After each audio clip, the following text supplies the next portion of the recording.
Ramble.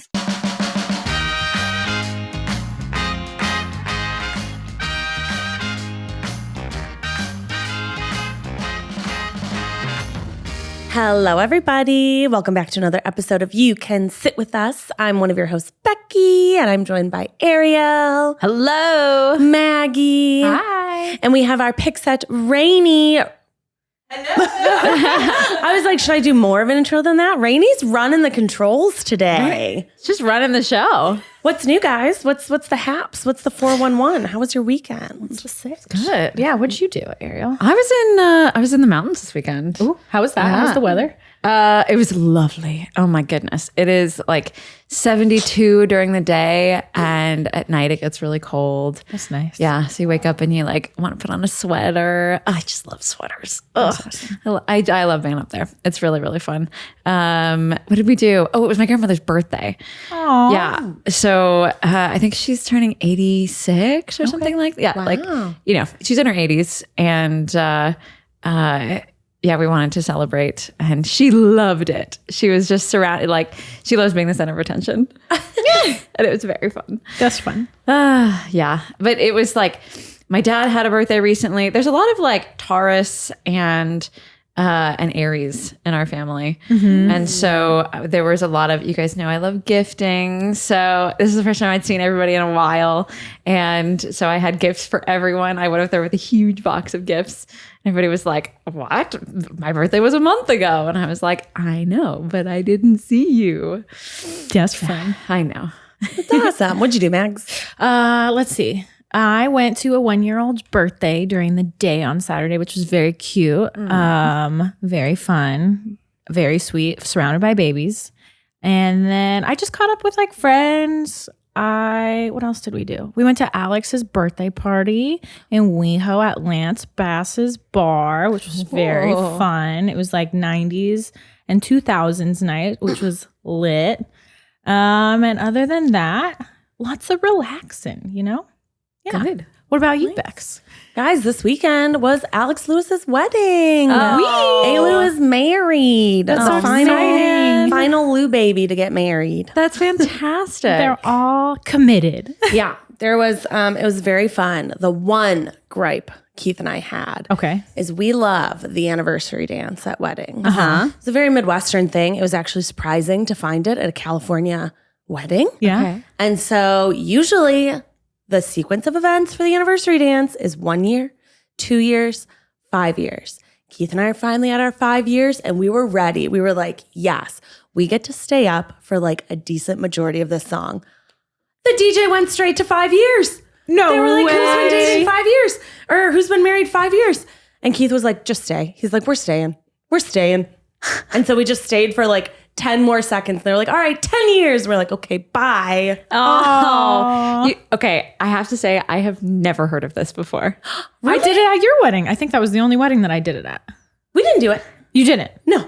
Why not? I've done it at one I don't know wedding. why we didn't do it, actually. I feel like we maybe just forgot about it. When you said that, I didn't know what you were talking about. Yeah. I thought it was like one of the dances that like you came up with a dance that you would then dance at your anniversary or something like that. Oh, no, it's just they have everyone who's married come up. Yeah. And you start dancing with the bride and groom. And they say, all right, if you've been married, 1 year, it's usually 1, 2, and 5. But this one was straight to 5. But then it's usually you end with like, a grandparent or someone who's been married like 50 years. Cute. So it's very cute. It's a nice tradition really to get cute. everybody on, Yeah. or a good amount of people on the dance floor, And then How have I love weddings. I think maybe it was just like a Midwestern thing. But I went to a lot of weddings in Chicago. Oh, yeah, I guess that's true. I feel like I've It's so weird. at least one or two, maybe. Well, sound off in the comments. I want to know who's done this before and how I have never heard of this. Never. What is your favorite thing that you look forward to in a wedding tradition? Or wedding traditions that like Wedding traditions? do you like, are you team cha-cha slide? Are you team, like what is what is your thing? Oh, that's a great The question. wobble. The wobble. What's the one where you go to the window, to the wall? No, That's just a song. But I actually know many friends who have banned that from their wedding. why? Including me. Why? I will be banning. Ariel, sing the next lyric. to the window, to the wall. Then what, Ariel? Then what? Everybody on the dance floor is getting sweaty. That's why it's funny. But what's the next line in the song? To the window, to the wall. To the sweat dripping down my balls. Yes. I would say that's why it gets banned at a lot of weddings. It's so funny. Because you're like, yeah, I'm sweaty too. Yep, just like the sweat dripping down my balls. Because usually they play it like when like the, when everybody's just really like moshing, Yeah, you can't play that. Like, I can't play that early. to the window, to the wall, to the wall, till the sweat drip down my balls. Boy. I remember you came over one day and I just had a Spotify playlist was on, and Becky was like, I love that the song that you greeted me to was My entrance music. Yeah. I was like, the Becky's coming up on this playlist. Here we go. Welcome. Entrance music, obviously. Yeah. Maggie, what's your favorite wedding? Anything by ABBA. Anything. Solid. Yeah. That's like my favorite. Nice. I'll take anything. You can't just choose everything. That's I like them all. That's like saying, what's your favorite color? And you're like, rainbow. all colors. All colors, obviously. I don't know. I like all the music that they play. I think wedding music is very specific. Not too many line dances, though. I think everyone needs to have a limit of like, honestly, one. One is all you need. Okay. IMO. And how do you guys feel about, have you ever been to a party where they had professional dancers come out to like hype everybody up? Yeah. We were at the VidCon after party. I thought you were saying, have we ever been there? I was like, was I alone? You're right. I didn't register that in my head as a Streamies after party. as a Like one of the wedding. after I didn't parties, clump there were weddings and party people. Yeah. I don't remember there being like hype dancers there, but yeah. Yeah, I only remember because one of my friends was one of the hype dancers. Right. And he came out and I was like, what's going on? It's a big thing for bar mitzvahs. Oh yeah. To have like hype dancers to get the 13-year-olds on the floor. Nice. I think Tiffany Haddish did that as her job. In her memoir, she talked about it. She was like the hype woman at bar mitzvahs. Yes. And she maybe killed someone once. That was the other thing she did at the bar mitzvah. Oops. Possibly. She possibly hyped someone too hard. Oh my God. Yeah. They got too hyped. You guys, we have some exciting TikToks to look at today. Ooh. They're hacks. Hacks brought to you by Rainie. Do you guys have any hacks that you would film a TikTok for? That you're like, this is the hack that I show all my friends and I tell everyone about it? I feel like whenever I do need a hack or I perform a task and I'm like, that was too hard, I will reference TikTok and we'll type in keywords to see if someone's come up with a better way to do said task. I do it all the time. Like what? Like, okay, I cleaned my beauty blender and it didn't come out as clean as I had anticipated. So I went to TikTok and I was like, beauty blender clean. And it showed me like 7 different ways at least to clean. That's so interesting. Nice. Oh, yeah. So you guys like to watch cleaning TikToks? Or just like, what else have I used the TikTok for? I feel like most of my hacks are like cleaning hacks. Mine are, mostly cleaning and folding. And, if I need to know how to fold something, I'll I still look don't it know up. how to fold a fitted sheet. It's so easy. literally I just go like can, this.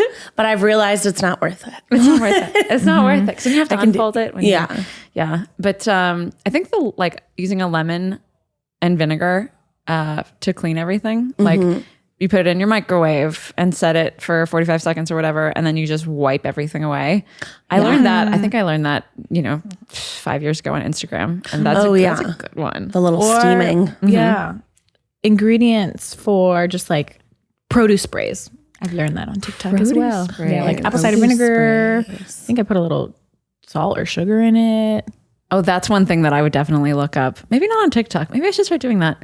Don't lie, Ariel. Fruit You flies. mean on Instagram Reels of Fruit a flies. reposted No, TikTok? I mean on Instagram Reels. But I don't know how to search anything on Instagram Reels. Oh, yeah. So I probably would not be able to do that. I'd probably just look it up on Google. Yeah. The fruit fly ones, you can use apple cider vinegar and soap in a jar with like little holes in it. And I have in there. looked that up. What did our parents do for all these like little hacks? Did they just reference magazines? Or they just kept all of the information in their heads, or that like asked friends or something. Maybe they actually talked to their neighbors. Yeah. All right, Rainie, our first TikTok we're going to look at. Some of these are cleaning hacks. Some of these are Food hacks. Love that. Okay, we got tofu eaters in the house. Woo. You guys both eat tofu? You're tofu fans? Yeah. Yeah. How do you normally make your tofu? Press and then Press tofu it. scramble. Okay. Ariel, how do you? I cut it into cubes and then I kind of like saute them. There. So when tofu's frozen, it becomes chewier, or some might say even more meat-like. But basically, the water in the tofu expands when it's frozen, creating small pockets that change the texture entirely, and for the better. Just look at the comparison. All you do is open and drain your tofu. I keep it in the same packaging and put it in the freezer overnight. The next morning, I remove it to thaw. Then I just cut it into planks to make the pressing easier. Press it to remove any water. Do you freeze your tofu? And what do you make with it? How about that? I like Excuse me, so sorry. So he wants us to freeze our tofu. Why? To make it firmer. So a lot of the time people don't necessarily, well, I feel like tofu is just, some people don't enjoy the experience because it's kind of mushy. And if you don't press it especially, it's very mushy. So that's just another way to get it firmer for those who don't like it so mushy. Because it compacts it down. I have heard it, but I have little to no patience when I'm getting ready to cook a meal. Like I can't remember I should freeze this a day in advance. Right. But And I feel like tofu is one of those things that you're like, you already what have do to we kind of be to eat? patient for. Yeah. And pressing it. Yeah. Okay, so you're not going to use the hack. Hack is dead to you. Too much work. Too much work. Too much work. I would probably freeze tofu just because we didn't eat it enough. And I was like, oh, I have tofu in the freezer. Let me grab that.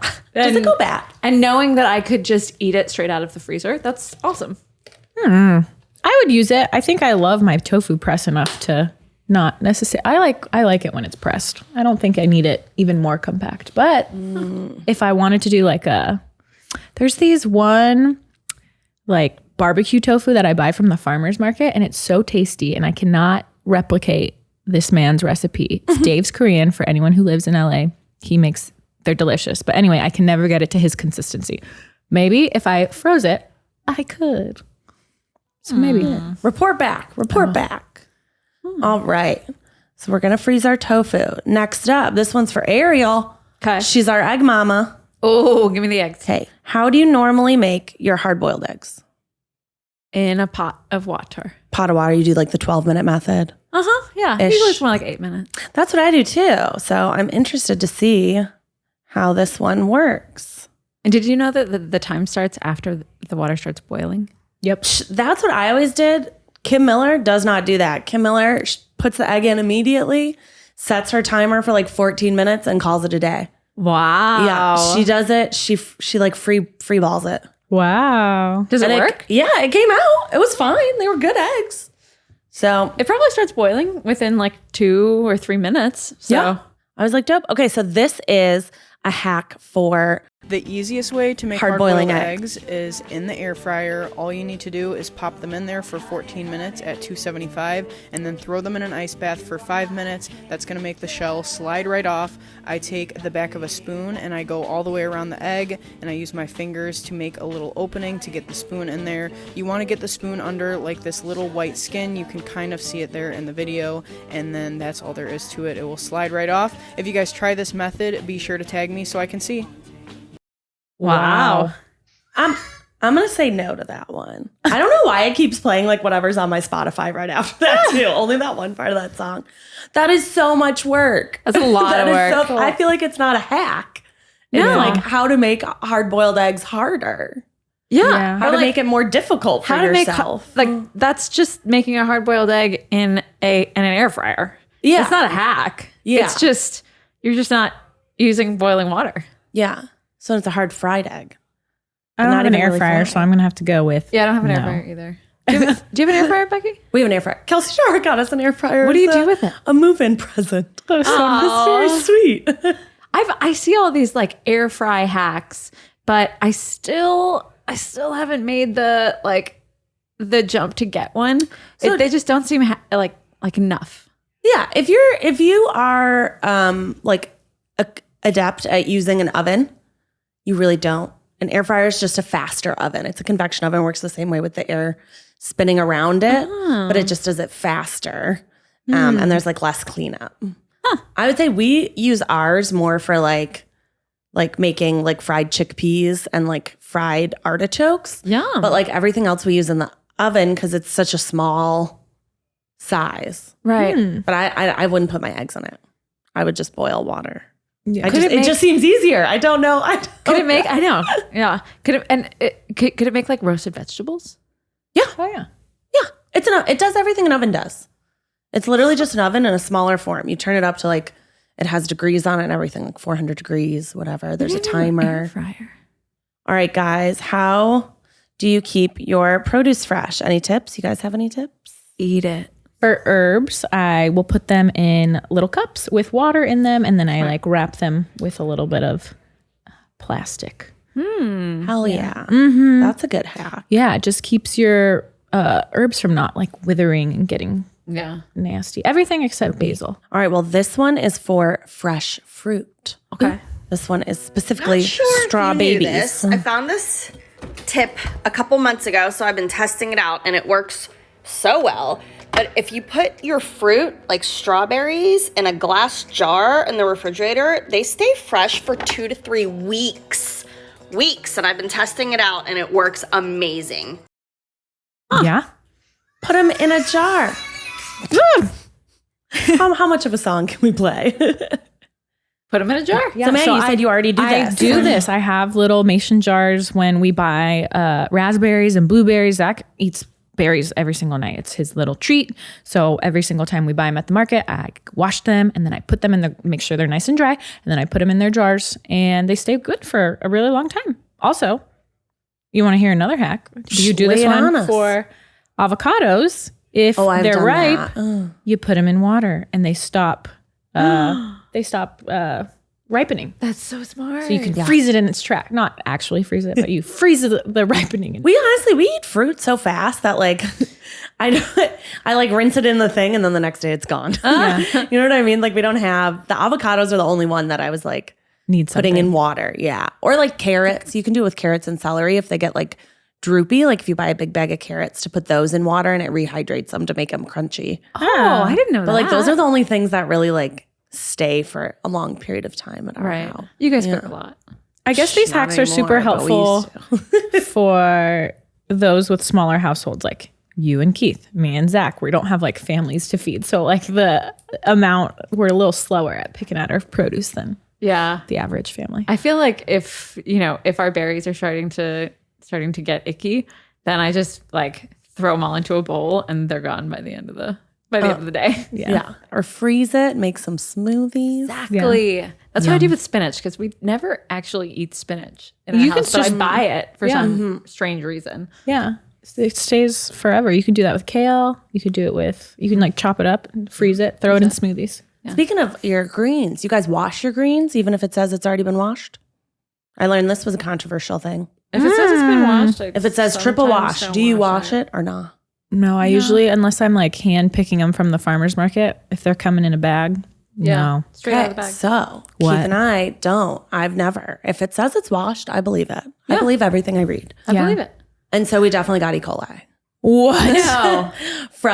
from spinach that said it was already washed. And now, I won't eat spinach anymore. I'm off it for like easily a month. Oh no. But with our other greens, even the stuff that says it's been washed now, hell no, I'm putting that in the sink. It's getting scrubbed down. Yeah. You have a You know salad what's not spinner? fun? E. coli. Oh God. You had E. coli? We did.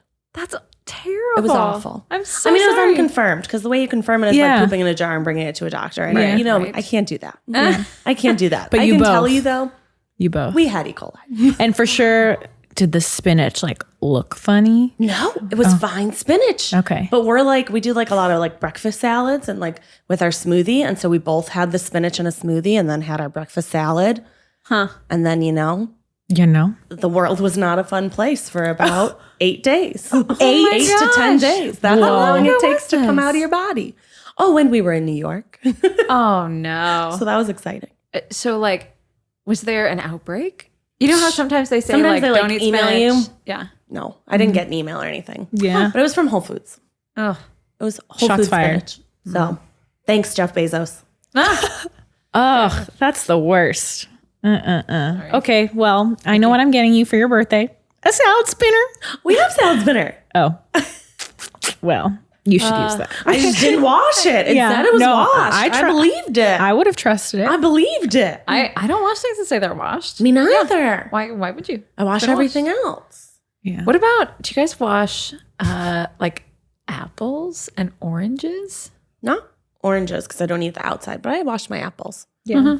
But I wash most of my stuff because we don't use we try not to use the little bags at the grocery store. So all of our produce goes just like on the conveyor belt. Yeah.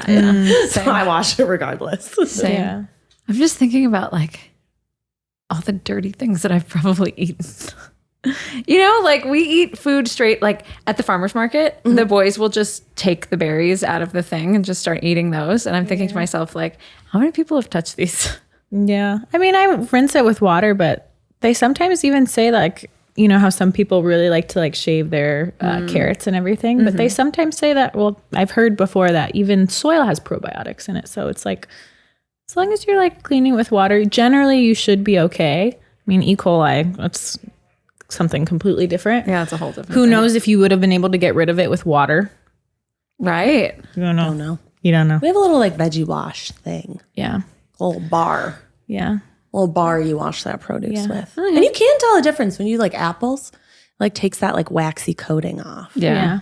Okay, guys, we're going to move on to some audience questions. Let's see here. I will start. How to change RSVP because you realized the host was creepy. Hi, everyone. I wanted to start off by saying I love your podcast. It gives me a reason to look forward to Tuesday mornings. That's very sweet. Okay, so this summer semester, my university announced that it will be in person, which is very exciting for me since it means I finally get to have a university experience, including university parties, which I was invited to one last week. The person that invited me was someone I met in my mycology class in the fall semester. I had invited them to my 19th since the two of us were in a really tight-knit study group with two other people. Anyway, this person requested that I bring my best friend since they had taken a particular liking to my best friend. And my best friend agreed to come to this party. However, when I told this person my best friend is coming to the party, this person texted me and said, "Will best friend kiss me?" I was shocked reading that text since the person that invited us has never met my best friend. Mind you, they have only seen one picture of my best friend through a Snapchat like 5 months ago. And this made the party invite seem less appealing, especially after the fact that my boyfriend pointed out that the person inviting us used will instead of would when asking about kissing my best friend. How do we let this person know we no longer would like to come to this party without hurting their feelings? Yeah, that's weird. That's weird. a little creepy. That's weird. I go with just say you don't want to go. No is a complete sentence. You know what I mean? Yeah. You don't got to tell them why. Yeah. Say, we're not going to come to the party. Sorry. I mean, also university parties, I feel like you could just not show up, Yeah. right? I mean, I guess if you were texting about it, I would probably, like my Midwestern self would be like, sorry, can't come. Yeah. Hope the party's fun. Would you be like, would you ever sit like give a reason? Like, got caught up with homework? I don't think. You either? You're just like, sorry, can't come. Yeah. I don't think it needs a discussion. You're on team discussion. Yeah. Your Well, team let I'm them just- know. I don't know how to approach someone and tell them, sorry, I can't The come. You're boys being are also over there filming. So if you hear some background noise, it's those troublemakers, not us. Those loud boys. Yeah.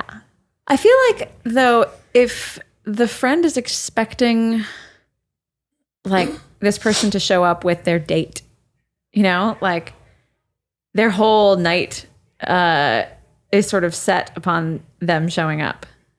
Yeah, but you can't put all that on yourself. You know what I mean? That's true. Yeah, especially since your best friend never agreed to any of this. Yeah. Or you could also just say like, that's creepy. And I don't think that we're coming now. You could say, like, instead of creepy, you could say it makes me uncomfortable that you asked this, like, set a boundary, you know? Makes Right. me uncomfortable that you asked this question about my friend that you don't know. I just wanted to let you know. Yeah. You know? And in that case, you could still go to the party if you wanted to, because now you've set a boundary.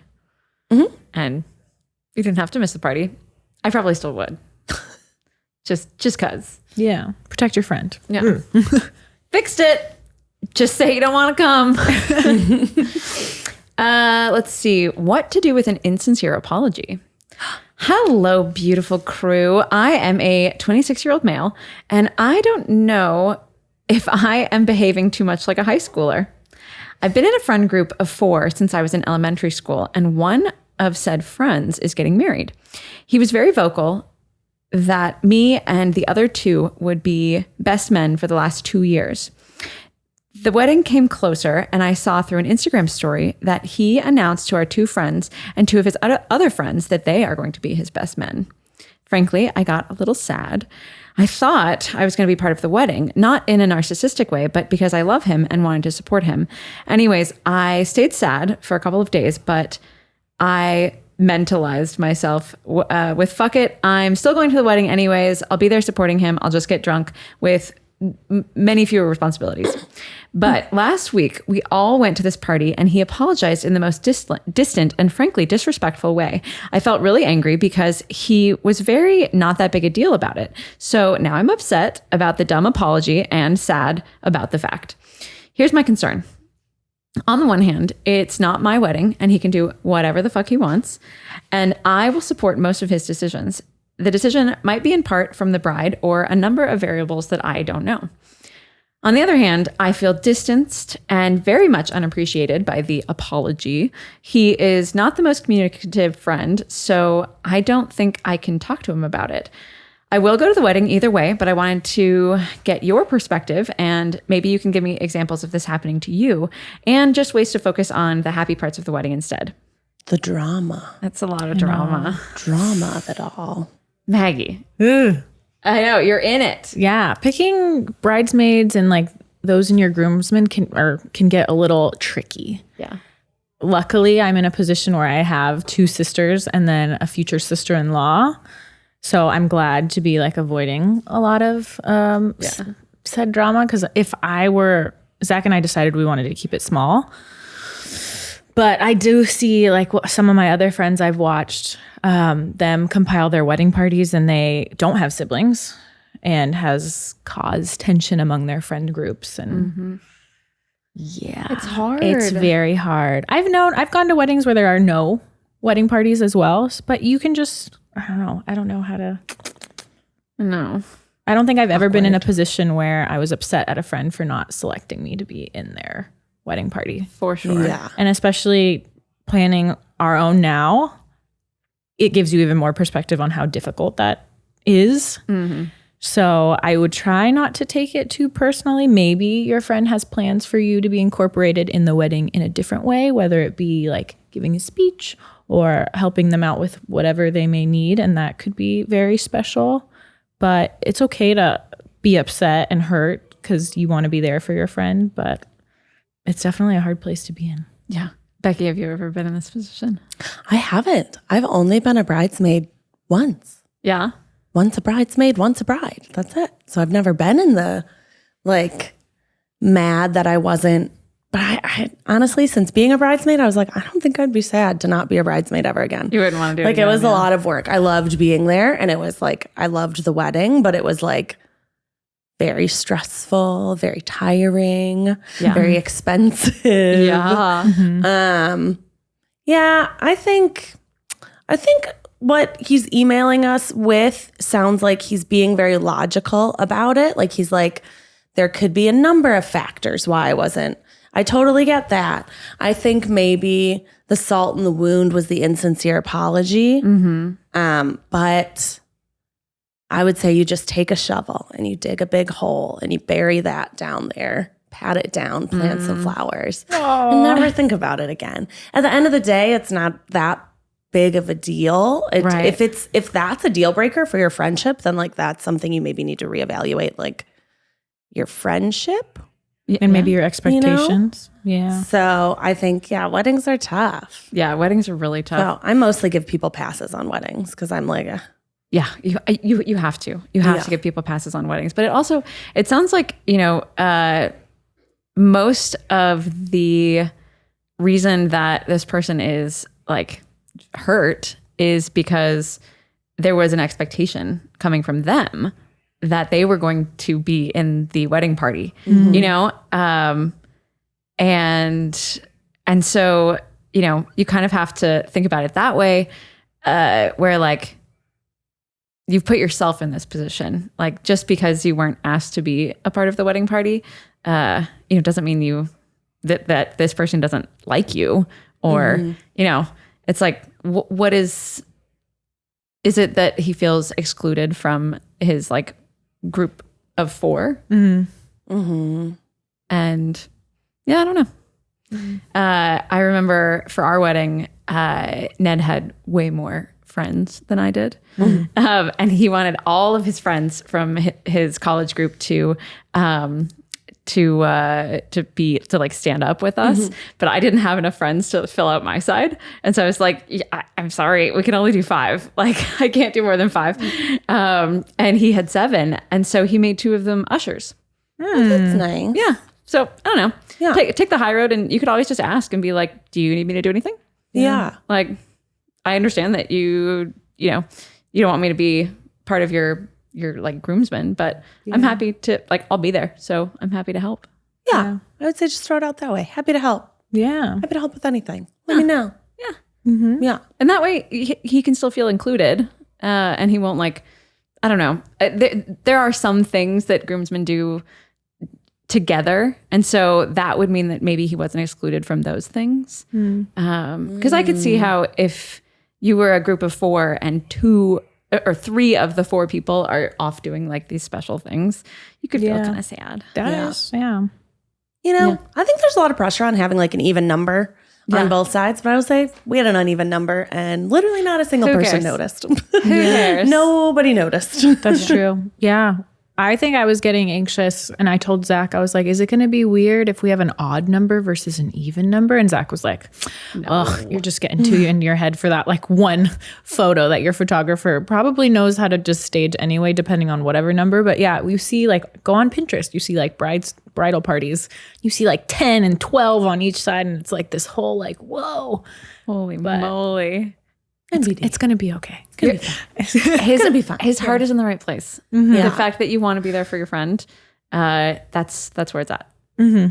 So just be there for him. Yeah. And don't make a big deal of it. Yeah. Don't make a big deal out of it. It seems like not a big deal at the end of the day. And if it's not something that you're like willing to lose a friendship over, then what's the point? Yeah. And regarding the insincere apology, he felt bad enough to apologize, but perhaps it was like perceived as insincere because he didn't think it was that big a deal. You know? Hopefully that helped, sir. Yeah. 26-year-old male. Okay. Here we go. Another audience question. Hello, you can sit with us, cast and crew. My name is blank, and I'm going to be an orientation leader for my college this summer. The job should be pretty fun because I was an orientation leader last year and I have some friends doing it too. The other day, I was telling my friend that I could feel me turning into a caricature of myself again, and that felt pretty weird.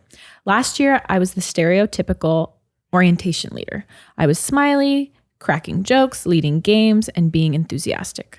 I was being myself, but in an amplified way.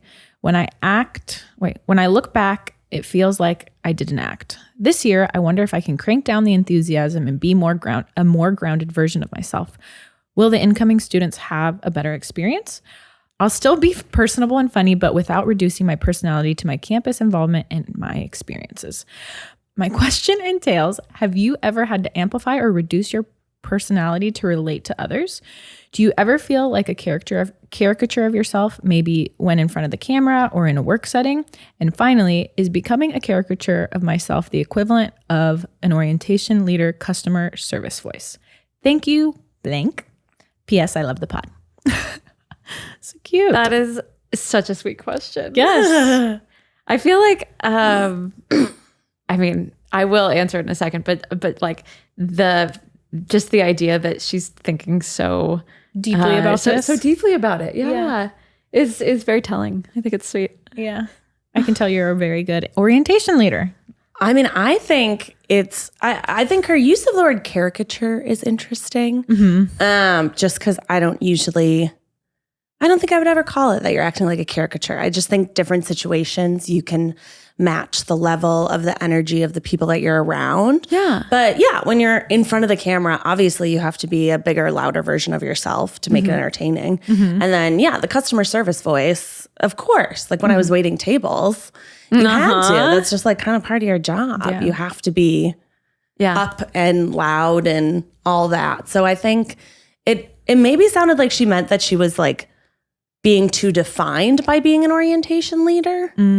So maybe she needed to like also have other interests. But I don't think there's anything wrong with changing your you know, your level based on what you're what you're being given. No, Match that's the level of the room. Yeah. That's just adapting to like your surroundings. You know, like that's what humans do. Yeah. And I think that like I definitely see myself doing this when I'm around people, when I'm around like, you know, at a party or when you're meeting new people, which this is orientation for your school. You know, you're meeting probably hundreds of new people and like not having the like probably very long conversations with very many of them. You're kind of like moving them through. Yeah. And so being the bubbly orientation leader is probably exactly what they want you to be and need from you. You know, these are new freshmen coming in. Sometimes I feel like they just need a hug, you know? But I mean, I definitely think about myself at parties when I'm meeting new people or like, cause I also get like a little bit like, you know, I'm not great with crowds, you know? And so I usually become a much bigger version of myself. And you kind of have to choose the parts of your personality that you're going to amplify, you know? And so that's just a natural thing to do. Like maybe I'll go to a party where I'm like, oh, I'm going to eat a lot tonight. You know, like tonight I'm going to be the really hungry person and take everybody else to the snack table. You know? What a choice. What a choice. Let's rewind. Ariel plans to be. Or tonight I want to dance. You I'm know, gonna be the like, dancing girl. You know what I mean? We're like, no, I just want to sit and like eat my snacks tonight. Yeah. You guys don't do that? I think it's just the idea that before you go to a party, you're thinking about being the snack girl, where you're going to show everyone where the snacks are. You're so That's the level of thought. I usually don't think about it beforehand, but I'll take the vibe at the party and kind of be like, okay, well, I'm definitely hanging out by the snack table at this party. You know, Snacks like, are bomb. No, I know. I pick up what you're saying. but yeah. And so you like, or like, okay, no, I'm just going to hang out at the bar and drink continuously throughout the evening. Yeah. You know, like going to the streamies parties or something like that. You have to, you know, sometimes they're so crowded that you sort of you really have to decide that you want to go to the bar. You know, you're like, do I want to drink enough that I'm going to make my way through all of these people, potentially run into somebody that I don't want to talk to? Or am I just going to stand here by the snacks? Yeah, I guess it's kind of just what you're comfortable with, because in public speaking settings, you kind of have to be like this bigger personality because you're commanding an entire room of people. I remember when I first started at my first job as a pediatric nurse, I used to get super uncomfortable relating to toddlers in front of parents. That was something I was always super insecure about. And then like as I started practicing it more, I was like, oh my God, parents love when I like play with their kids. They almost prefer when I like don't talk to them and just talk to their kid, which like when I was first in nursing school, I was like very like talking to the parents and not actually talking to or before I would engage with the kid. But I don't know. I think it's just also practice and feeling like understanding what you're comfortable with and kind of feeling out. You can try and see if you're more comfortable being a less amplified version of what you're currently giving off. I feel like this person is a very good orientation leader. And I don't know. I wonder if the reason that they're questioning their approach with, you know, this orientation situation is, you know, they've done this before. They did it last year. Is it exhausting or man? Well, I wonder actually. So I did I was an orientation leader for 2 years in a row as well. And, you know, so the first year that she did it, and she was this bubbly caricature of herself. Maybe now she has all of the like previous freshmen that she was an orientation leader for coming up to her and, you know, like seeing her on campus, but they don't see her for her. They see her solely for being an orientation leader, you know? And so like, she feels like they don't know her and that they only know her from this like bubbly, like leadership personality. And so she would prefer this go around that, you know, maybe she tones it down a little bit and like can actually form like lasting relationships with people. Yeah. Which there's nothing wrong with that. But I also think that it really depends on what you want to get out of orientation. Like, you know, those freshmen have come in and they probably had a great experience. I'm sure you did a great job. But, you know, becoming your friend and knowing you, I don't know if that's the goal of orientation. I'm just wondering where this like insecurity is coming from, but I guess we don't have that info. Yeah. I wonder if she saw like a video of herself and was like, oh. I mean, it's true. You do get a customer service voice. Yeah, for sure. Did you guys ever work in any, or I guess maybe just Ariel, because obviously nursing is customer service too. Did you ever work in like a customer like a retail store? Not retail, but when I worked at the art conservation place, we had to like, you know, face to face with clients and things like that.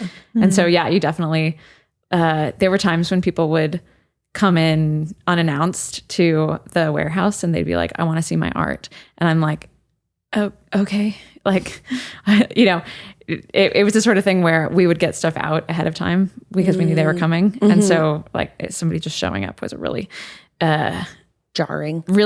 And it was very frustrating and difficult for us because, you know, it's an enormous warehouse full of art and we had to find their one specific piece.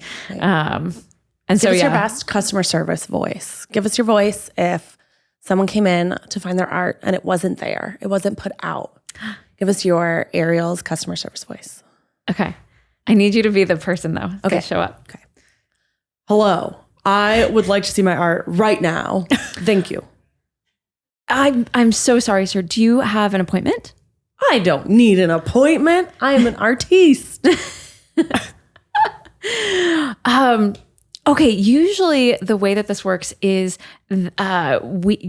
you make an appointment and we find your art the day before and bring it out for you so that you can have, you know, a really good customer experience. But unfortunately, if you don't have an appointment, it's probably going to take me about 45 minutes to find your art for you. Are you prepared to wait? Fine. Thank you. Wow. So agreeable. Kind. All right, Maggie, let's give us your customer service voice. Let's say someone calls you on your work phone. Oh, okay. Tell us how you answer. Okay, ring, ring, ring, ring. I'll just say, Pete, this is Maggie. Hello, Maggie. I need those labs stat. Oh, with whom am I speaking with? Dr. Rebecca. Oh, Dr. Rebecca. In regards to which patient are we talking about today? Stephanie Shoelace. Okay. 1 second. I am just in a patient's room right now. I'm going to take down your extension and I will call you right back with those lab results. Thank you so much, Nurse Bustamante. You're welcome. Talk to you soon. Continue doing a good job. Good job. Good job. Becky's just taken by everybody. She's like, I am prepared to wait 45 minutes. Thank you for offering me the time. Such an agreeable grumpy. I know. Always. We used to do this thing when I worked at a retail store. We did it when we worked in the restaurant too, but like answering phones isn't as like prevalent there. Yeah. Mm-hmm. But we would all do our customer service voice with like a face. So you'd be talking to your friends. You're talking to your friends, be like, oh yeah, I did this weekend. And then you hear the phone ring. Hi, thank you so much for calling. This is Becky. How can I help you? Okay. Yeah, sure. Yeah. Okay, bye-bye. And then you hang up and you're done. And then you're like immediately frowning again. Immediately like, wow, that fucking sucked. But yeah, I think to round out her question or their question, do what you're comfortable with. Yeah. If you want to be less, bubbly or less loud, be less bubbly and loud. If you like it and you're having fun doing it, then keep doing it. Mm-hmm. Yeah. But it's up to you.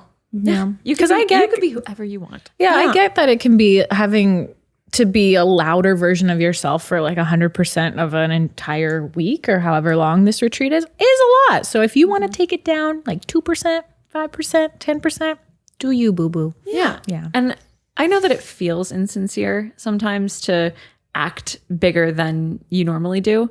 But it's still you. Yeah. You know? There's nothing wrong with that. As long as you're having fun. Yeah. And nobody can really tell if you're uncomfortable unless you're like giving off that vibe too. But sometimes you're in your head too much as well. Beautiful. Beautiful. Another one in the books. That was a tough one. That was an interesting one. I want some follow-up with that one. We had someone follow up the other day, but I forget what it was. Oh, it was with, not Couch. What do they call him? Love seat. Love bag. Love Bag. We got an update on Love Bag. What's the update? Oh, here it is. Here it is. This Love Shack. Love Sack. So if you remember, Love Sack, her roommate or her friend that she was letting stay on her couch had sex with her boyfriend on said couch. But her name was Emma. And she said she just want to say thanks for the advice. I did have a good combo with my friend because that was like our main takeaway was that she needed to chat with her friend to answer the questions that we had asked. She said her roommates did not hear them having sex, but were extremely annoyed when they found out that they did. Her past roommate problems also involved crossing boundaries. And their room is not a common area in a bedroom, but just 2 bedrooms connected. So the walls are pretty thin and it's very close quarters. Whoa. So it sounds like they resolved everything and they're, working it out. They're working over these boundary issues. Okay. Now we have, am I the asshole? You guys want to do this? Aita. All right. Am I the asshole for not scheduling a new hire's vacation? I am the manager of a small team at a large company. Each manager does their team's schedule. I hired Lacey last week. Lacey told me when she accepted the job that she already had non-refundable vacation plans at the end of May.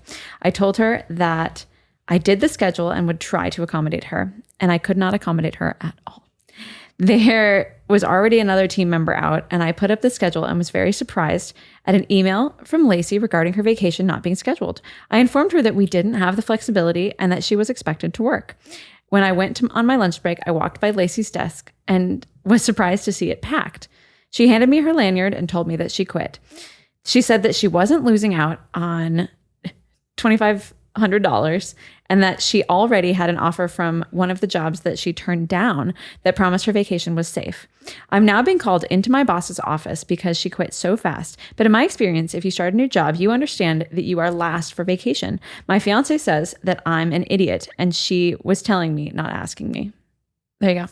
Whoa. Yeah, sorry, you're an asshole. Yeah, for sure. And you're definitely going to get in trouble at your job. Like, sure. you basically forced someone to quit. Yeah. They told you they had a non-negotiable vacation. You hired them. That person is not showing up. Whatever you're paying them sounds like it's not enough to make up for the loss. And I think it was poor managing. Yeah, for sure.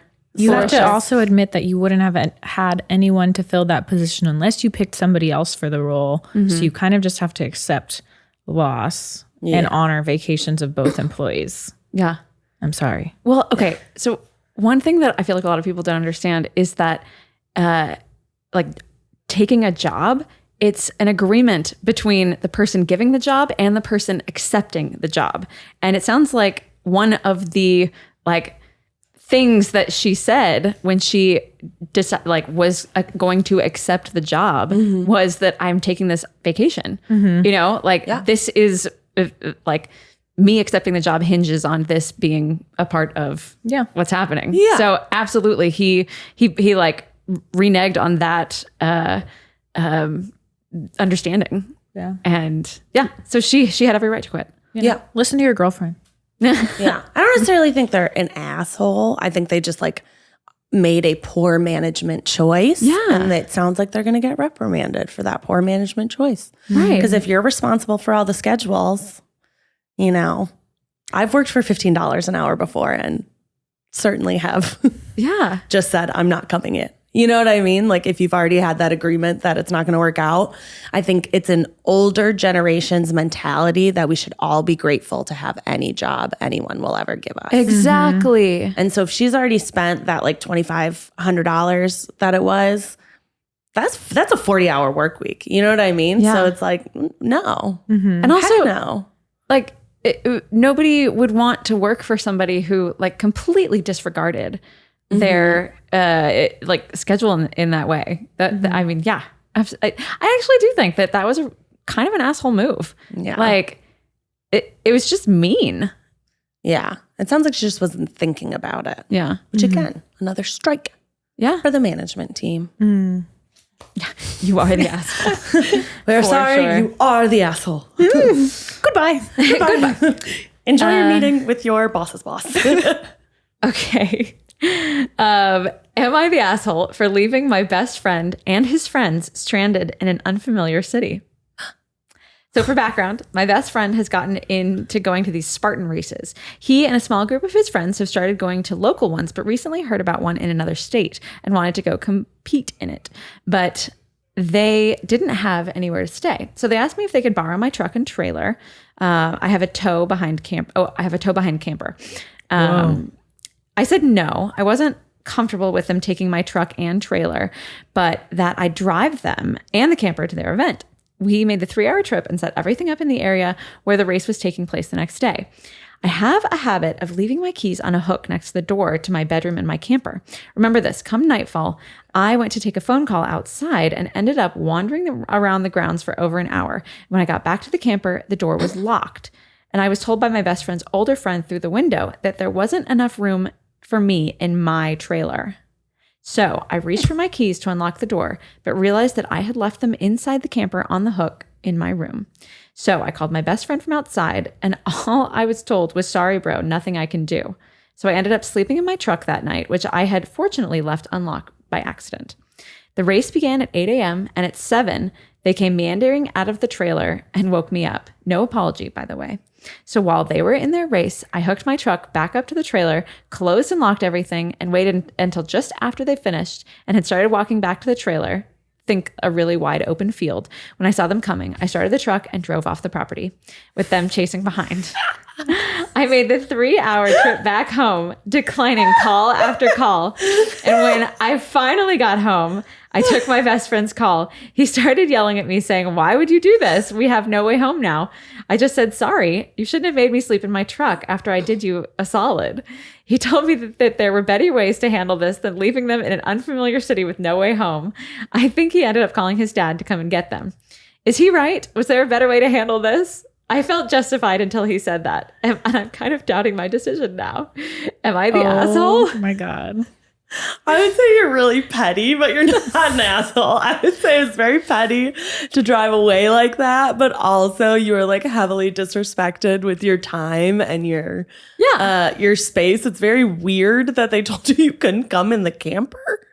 That's weird. That's weird. Strange. That's weird. But definitely a petty move to drive away while they were. Yeah. I would have just banged. I would have banged on the windows. I would have just stood there knocking on the door until they opened the door. Yeah. Yeah, for I'd have been like, heck no, this is your eviction notice. Let me in. Well, but also, like, if you had your keys, then you would have just, Went gone in and said move. found a place to sleep. Yeah. Yeah. And so, that seems like, it seems like something else was involved in like not letting you into your own camper. Like, I don't know, were they like partying drunk in there and everybody was asleep and they're like, nah, go away. I don't know. We need more information. We need more information on that. More information. Because it also sounds like your friends are kind of dicks for It's so mean. taking advantage of you like that. You drove them out there. Yeah. Like this isn't even something that you like to do. This Spartan race. Yeah. You were just trying to be helpful. Mm-hmm. Yeah.